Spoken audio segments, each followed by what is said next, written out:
Romanos 7. Se você estiver perto de alguém que está sem Bíblia, ofereça sua Bíblia para que ele possa acompanhar. Nós vamos ler do versículo 18 ao versículo 20 apenas. Diz a palavra de Deus: eu sei que em mim, isto é, na minha carne, não habita bem algum. Com efeito, o querer está em mim, mas não consigo realizar o bem. Verso 19: pois não faço o bem que quero, mas o mal que não quero, esse faço. Ora, se eu faço o que não quero, já não o faço eu, mas o pecado que habita em mim. Vamos ler novamente, todos juntos? Eu sei que em mim, isto é, na minha carne, não habita bem algum. Com efeito, o querer está em mim, mas não consigo realizar o bem.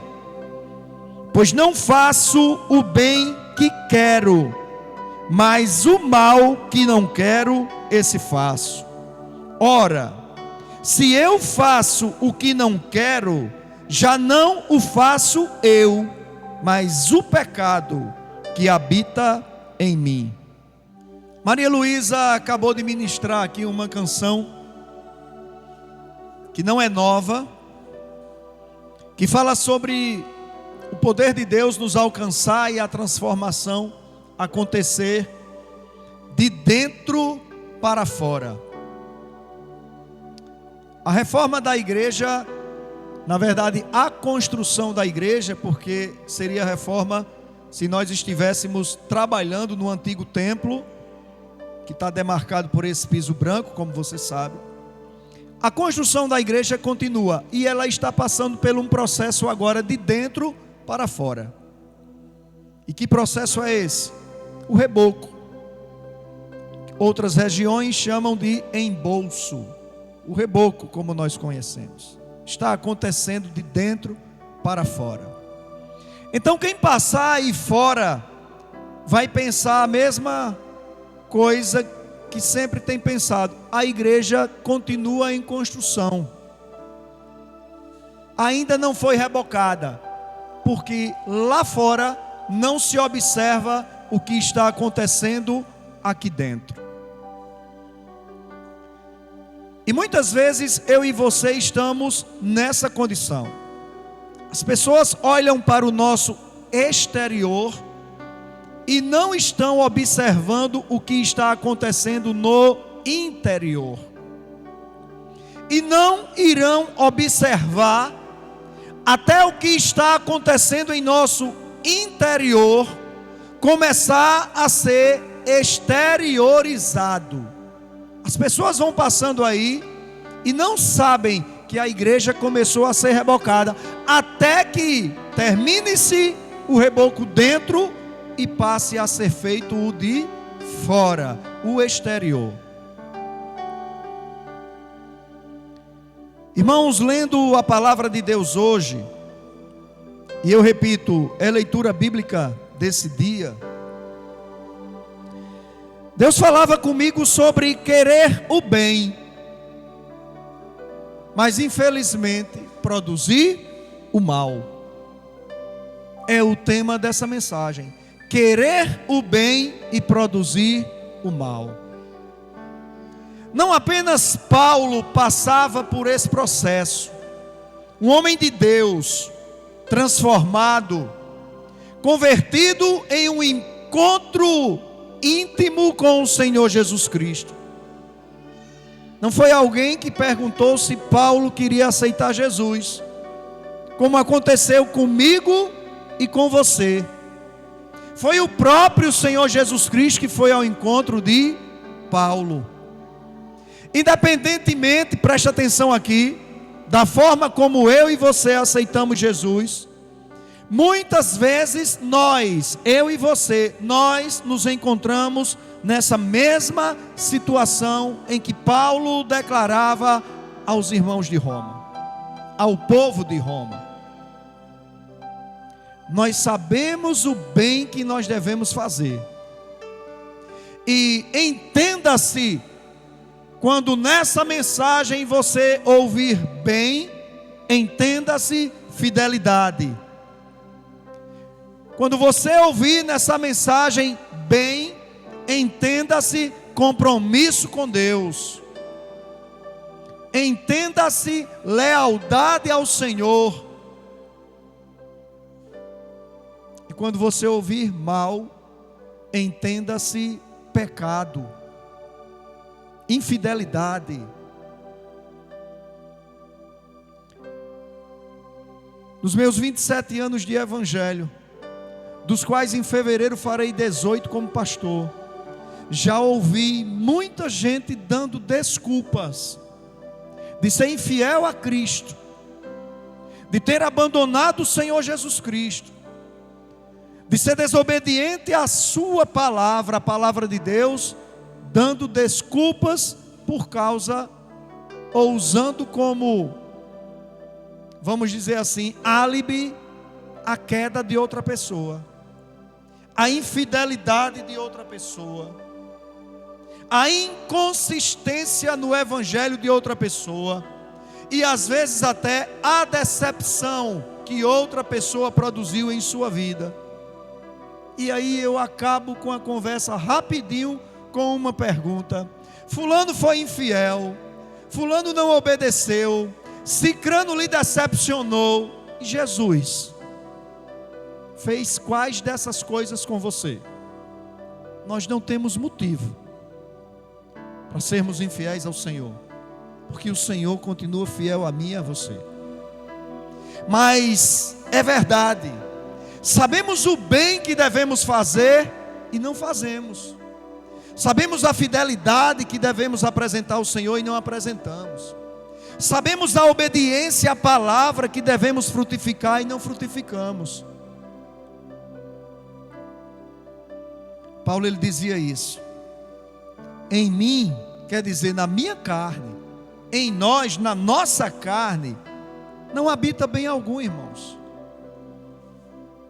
E o que está em nós é que nós, muitas vezes, se não tivermos cuidado, não conseguimos realizar aquilo para o qual Deus nos chama, para aquilo Deus nos convida. E vamos, como Paulo diz, em vez de fazer o bem, fazer o mal. Queremos fazer a coisa certa, mas acabamos fazendo a errada.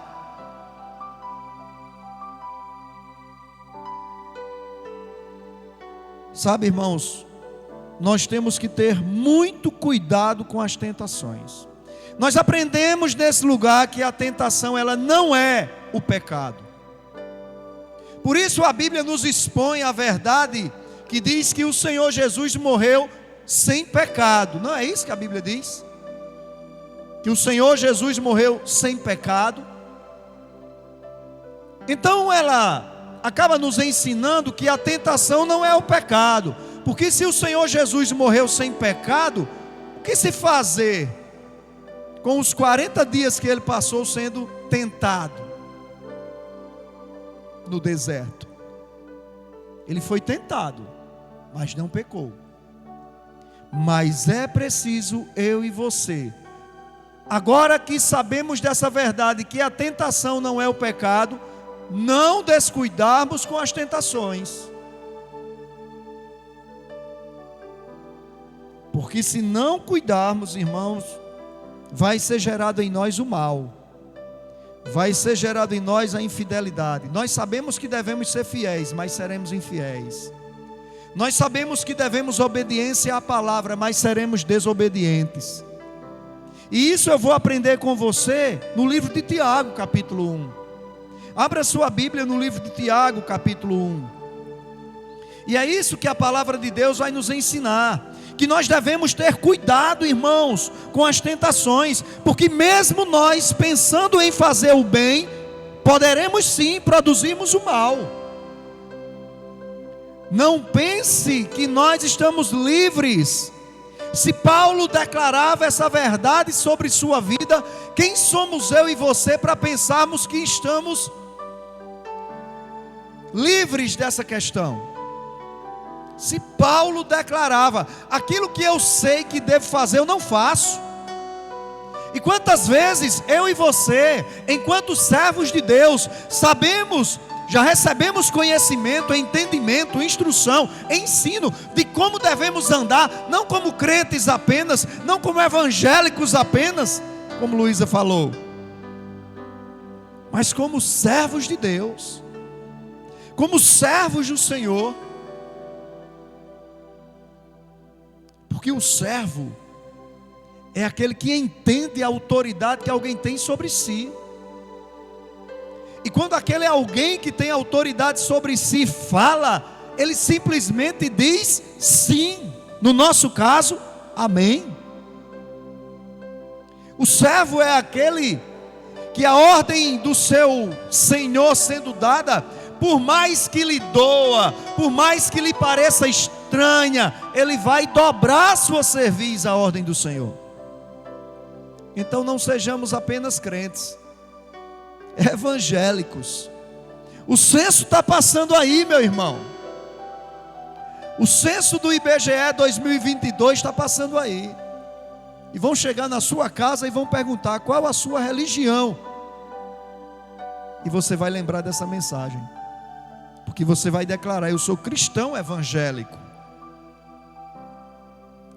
Mas só em relação ao censo. Porque de dentro para fora nós temos que ser servos de Jesus Cristo. Não existe a religião servos de Jesus Cristo para os recenseadores colocarem lá no programinha deles. Mas você sabe que você não é só um evangélico. Você tem que ser um servo de Jesus Cristo. E o servo do Senhor Jesus Cristo tem que ter cuidado com suas tentações. Mesmo sabendo que a tentação não é o pecado em si. Mas olha o que é que diz Tiago capítulo 1. Versículo 13. Tiago 1:13. Ninguém, ao ser tentado, diga: sou tentado por Deus. Pois Deus não pode ser tentado pelo mal e Ele a ninguém tenta. Nós sabemos sobre quem cai o título de tentador.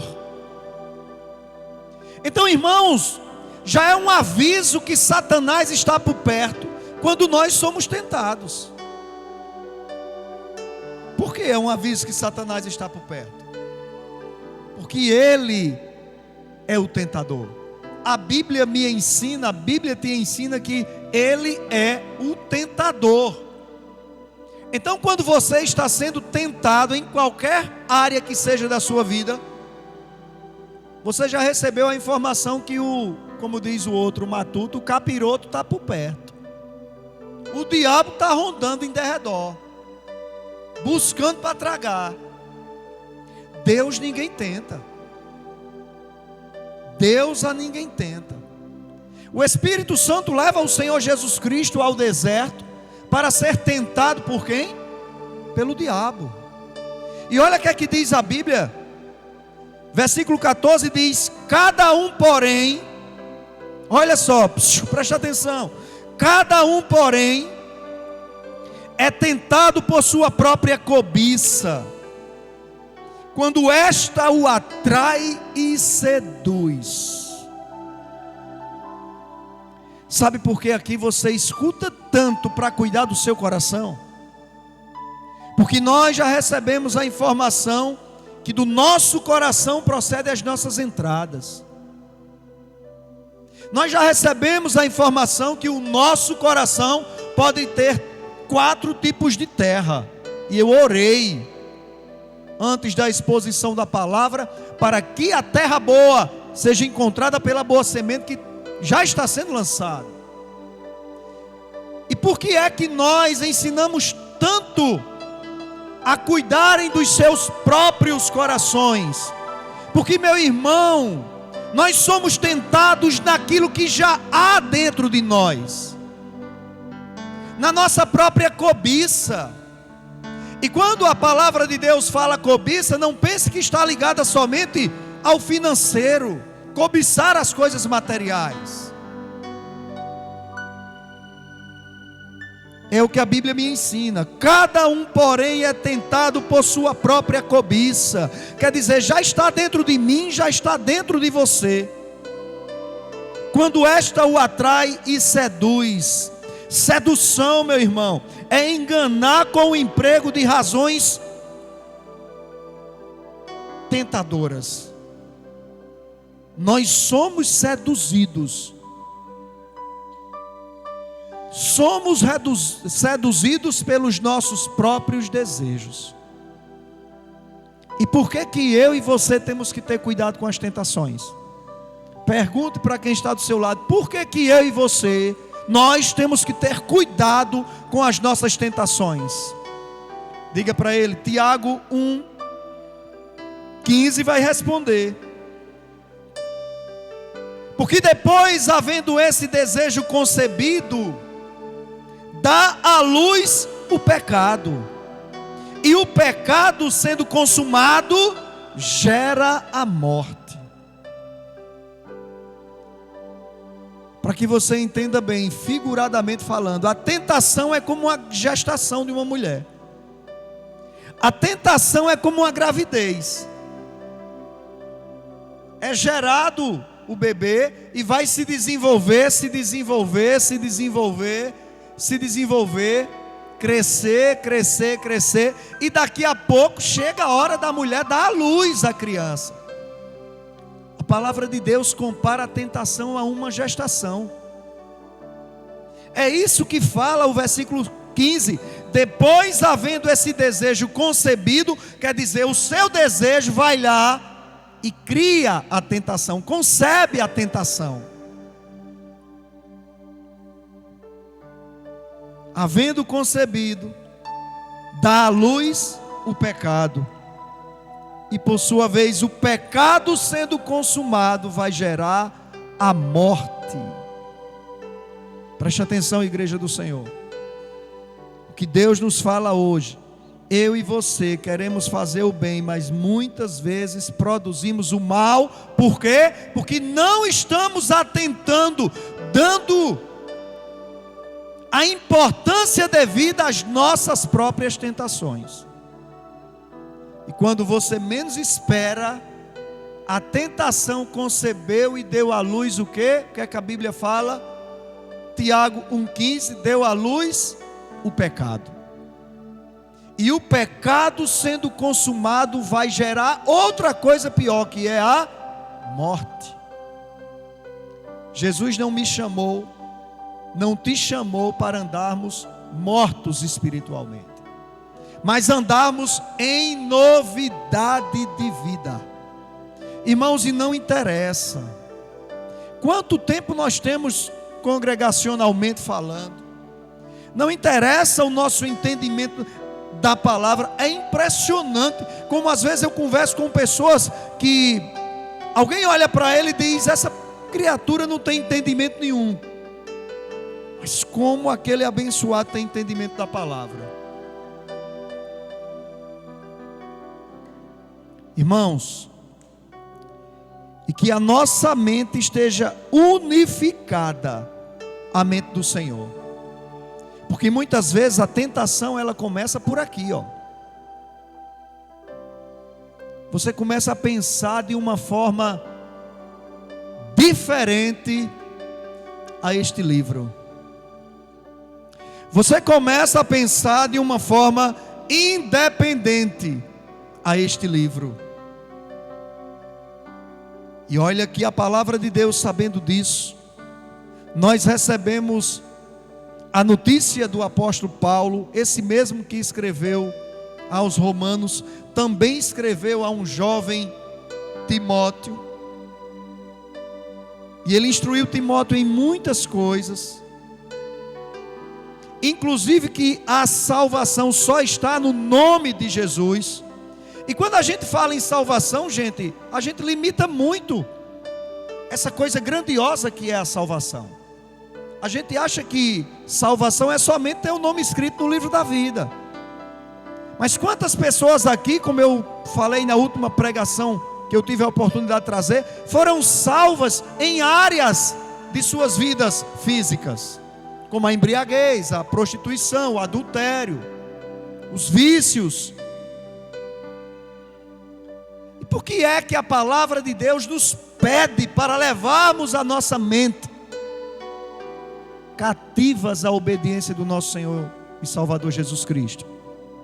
Por que é que a palavra de Deus me pede isso? Você já parou para pensar por que é que a palavra te pede para você levar o seu pensamento cativo, quer dizer, aprisionado à presença de Cristo? Porque, meu irmão, a tentação muitas vezes começa aqui, ó. A gente pensa diferente do que a Bíblia nos pede para pensar. Do que Paulo dizia, o meu desejo é que vocês digam a mesma coisa. Quando Paulo dizia, quando eu era menino, eu pensava como menino, raciocinava como menino. Olha como a nossa mente ela tem que crescer no entendimento.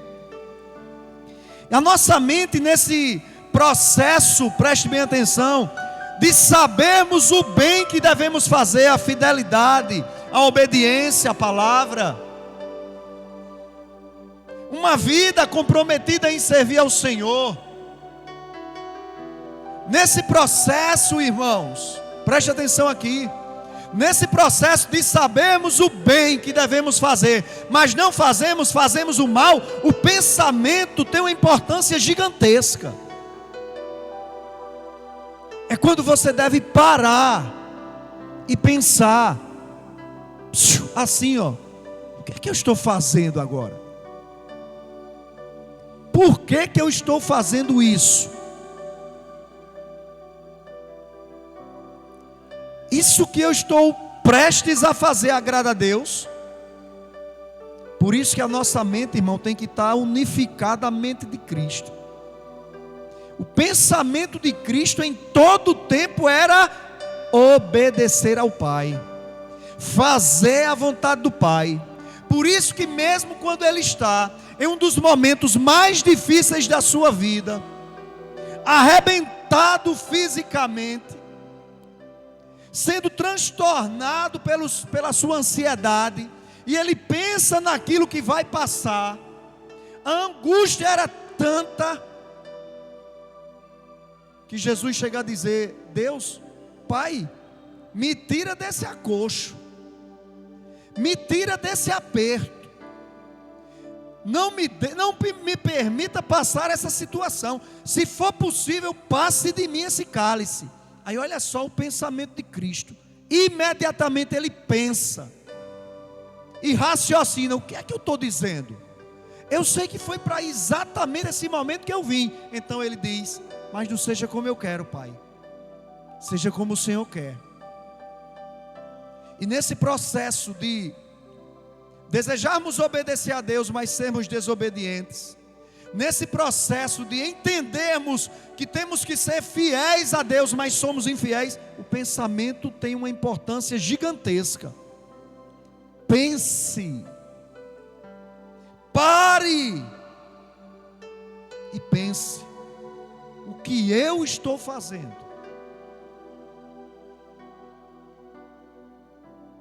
Tiago, no capítulo 4, ainda vai trazer uma instrução a respeito disso.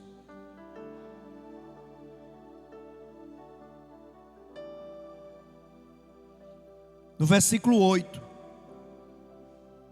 preste atenção. Chegai-vos a Deus, Tiago 4, 8. Chegai-vos a Deus, e Ele se chegará a vós. Chegai-vos a Deus, e Ele se chegará a vós. Sabe por que o homem muitas vezes sente Deus longe dele? Porque ele não se achegou a Deus. Porque qualquer homem que se achegar a Deus, Deus se aproxima desse homem. Eu, você, qualquer um. Chegai-vos a Deus e Ele se chegará a vós. Lavai as mãos, pecadores, e vós de mente, o que, igreja? Lê na sua Bíblia. Vós de mente o que? Dividida. Dividir é diferente de unificar. Dividir é diferente de unir. Chegai-vos a Deus e Ele se chegará a vós. Lavai as mãos, pecadores, e vós de mente dividida, purificai o coração. Mente dividida. Sabe quando é que nós, sendo um povo avisado por Deus, que sabemos o que devemos fazer em relação à nossa vida espiritual, não fazemos? Porque a mente está dividida entre a obediência e a desobediência. E eu ensino algo, essa igreja sabe disso, eu ensino algo aos meus filhos desde que eles começaram a falar. Desobediência só gera problema. Na esfera que for. Aluno desobediente a professor, problema. Cooperador, funcionário desobediente a patrão, a chefe, problema. Filho desobediente a pais, problema, problemaço. Não é problema só não, viu? É problemaço. E servo de Deus desobediente ao Senhor, problemaço também, viu? Gigante. Tenham cuidado, a Bíblia está nos dizendo com esse texto, vocês que têm mente dividida, ora obedece a palavra, ora desobedece, ora crer na palavra, ora incrédulo, ora é um big de um fiel, de uma fiel a Deus, outra hora infidelidade total. Mente dividida. Sabe o que vai acontecer? Nós todos já sabemos o que devemos fazer, mas não vamos fazer. Sabemos o bem que devemos apresentar a Deus, mas vamos apresentar e produzir o mal. Não se esqueça do tema dessa mensagem: querer o bem e produzir o mal. Então faça uma análise a respeito do que você tem pensado. Como você tem pensado? O que você tem pensado sobre a palavra de Deus? Preste atenção nisso. O que você tem pensado sobre a palavra de Deus? Que conceitos você tem usado sobre a palavra? Alguém usa o conceito de que a palavra é arcaica. Alguém usa o conceito de que a palavra é ultrapassada. Eu uso o conceito e aconselho você a usar o conceito de que a palavra não muda, não passa. Eu uso o conceito de que a palavra é a verdade, uso esse conceito também. Quem tem a mente dividida sobre o valor que a palavra de Deus tem, vai continuar querendo fazer o mal, o bem, perdão, mas produzindo o mal. E no versículo 17, do mesmo livro de Tiago 4, diz a palavra de Deus: aquele pois que sabe o bem que deve fazer e não faz, comete pecado. Aquele que sabe como deve andar e não anda, comete pecado. Você está entendendo o que Deus está falando ao seu coração? Eu entendi o que Deus falou comigo essa tarde, quando eu me preparava para essa mensagem.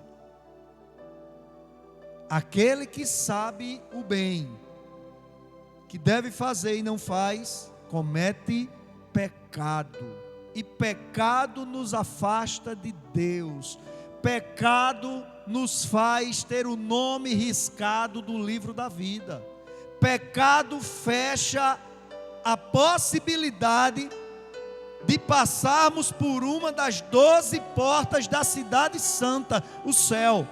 Não pense que você vai chegar lá e a porta vai estar fechada. Não, as portas são pérolas, diz a palavra, e não precisa ser fechada, porque só vai passar por aquelas portas quem não cometer pecado.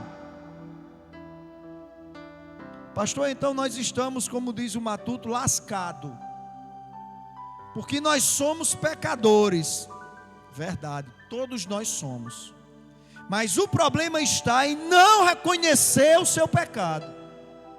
O problema está em não reconhecer a sua desobediência. O problema está em não reconhecer a sua infidelidade, a sua capacidade de dizer amém àquilo que Deus fala. O problema está aí.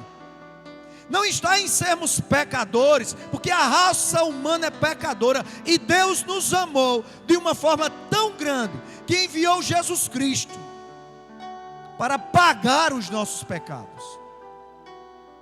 O problema está em o que sabe que deve fazer e não faz, aí comete pecado. Não sejamos adeptos, irmãos. Não sejamos adeptos da autoenganação. Sabe o que é isso? Enganar-se a si próprio, achando muitas vezes que tudo vai bem, e quando você começa a analisar sobre a sua vida, você vê que não vai. E aí se cumpre o que Paulo nos fala desde o livro de Romanos: você sabe o que deve fazer e não faz, continua fazendo errado, continua errando. Por quê? Porque auto-engana-se, está se enganando a si próprio. Em 1 João, um pouquinho mais à frente,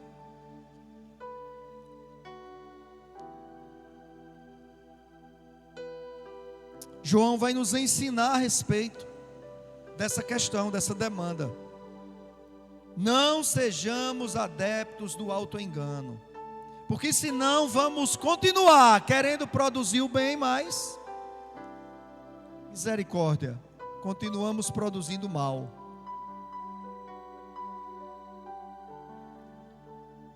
João 1, versículo 8. 1 João 1, versículo 8.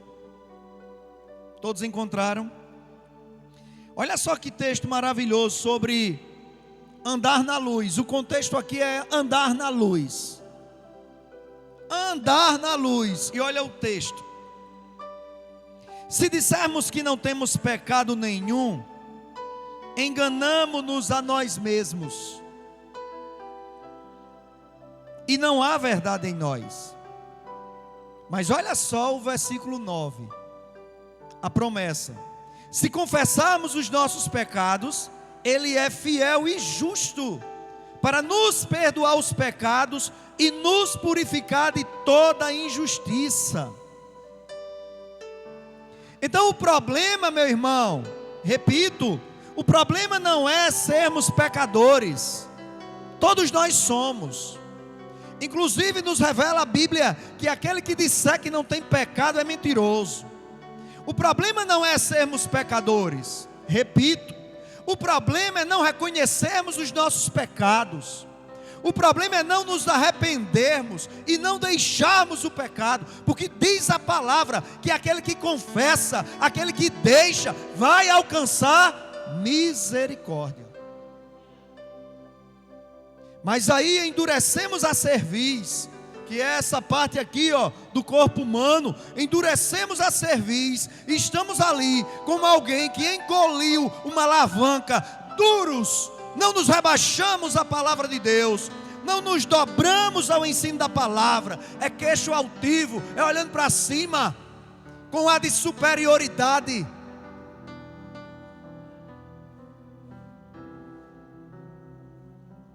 aí vamos cair de cabeça na questão que não somos só pecadores, mas somos os pecadores que não se arrependem dos seus pecados, que não confessam os seus pecados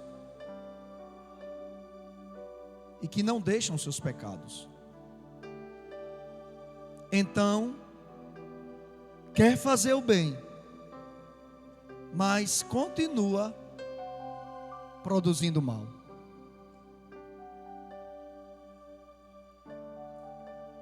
Irmãos, o caminho estreito está cada vez mais estreito. Caia fora dele quem cair. Não caia você, não caia eu. O caminho largo está cada vez mais largo. Gente, eu falo isso direto. Falo direto isso aqui.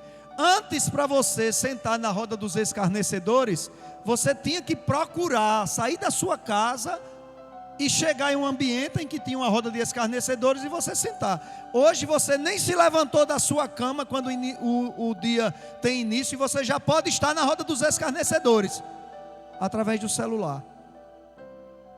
O caminho largo está cada vez mais largo. E ninguém se engana, o estreito cada vez mais estreito. E a separação já começou a ser feita. Eu digo isso direto aqui. Então existe um povo que é pecador, mas entende que é pecador e confessa o seu pecado.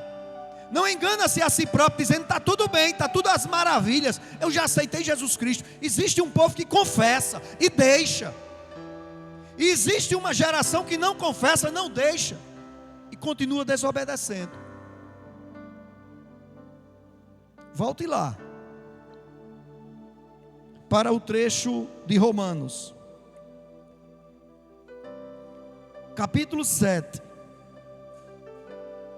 versículo 18 e 20.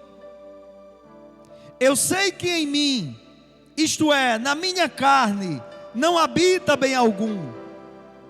Com efeito, o querer está em mim, mas não consigo realizar o bem.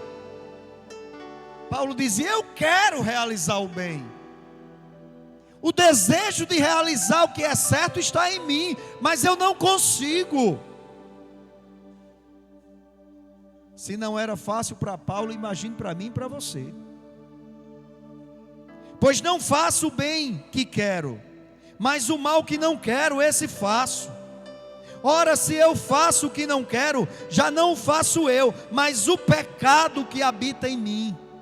Agora volte lá para 1 João, porque eu estou encerrando essa mensagem. Quando no capítulo 2,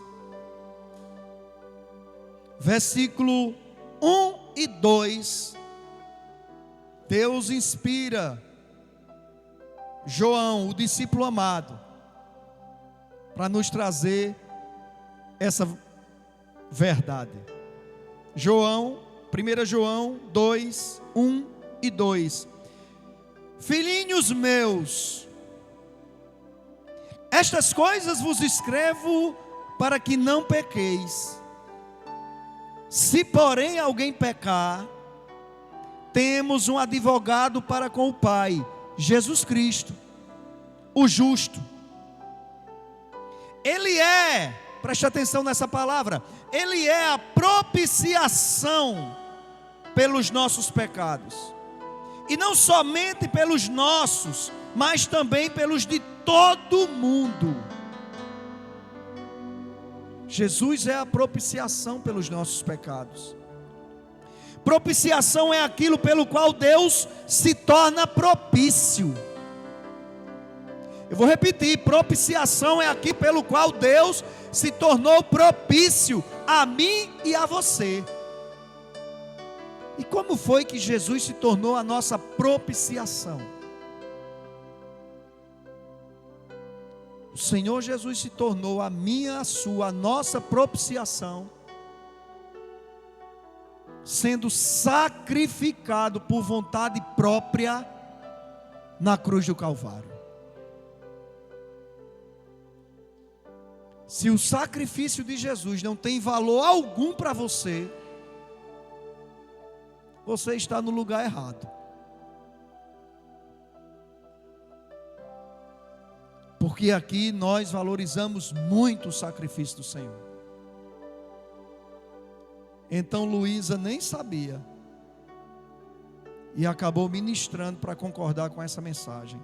Nós não estamos aqui porque somos crentes. Nós não estamos aqui porque somos evangélicos.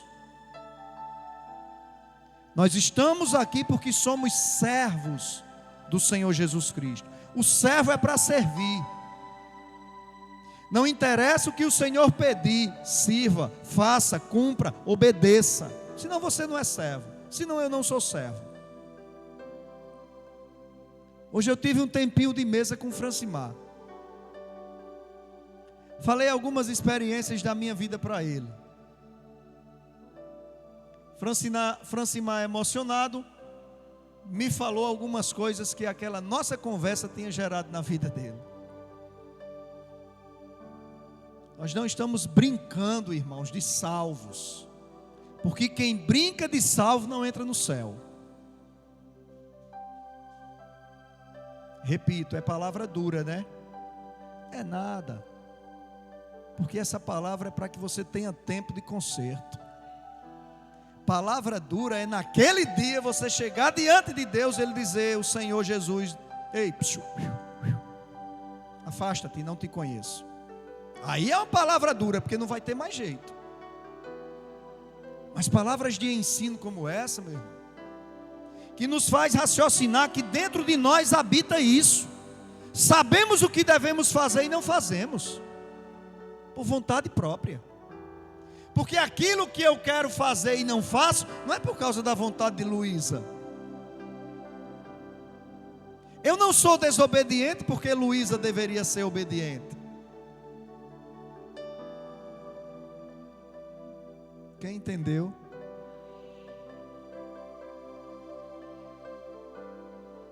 Querer o bem e produzir o mal. Não se martirize por isso. Paulo passava por essa angústia, por essa luta. Mas a palavra nos ensina que devemos ter cuidado com as nossas tentações, mesmo pensando no bem, em nós será gerado o mal.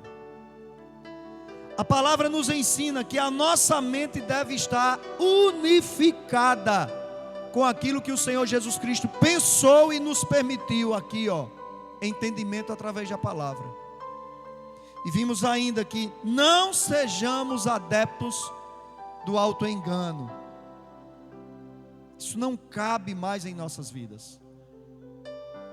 Nós sabemos o que nos aguarda. O que nos aguarda é o céu, meu irmão. Será que será que nós não conseguimos entender a grandiosidade que é isso? Todos os dias está morrendo gente sobre a face da terra.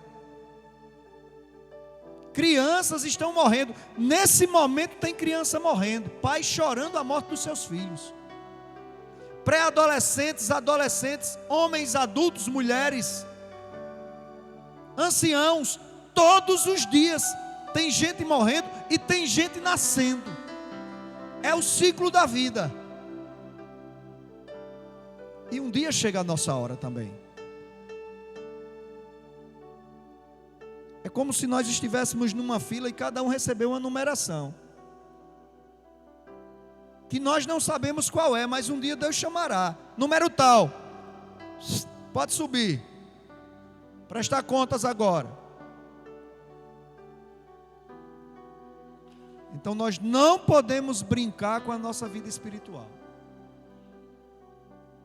E nos é avisado essa noite, é dentro de nós que habita. Sabemos o bem que devemos fazer, sabemos como devemos agir, e agimos totalmente errado. Que Deus possa ter abençoado a sua vida.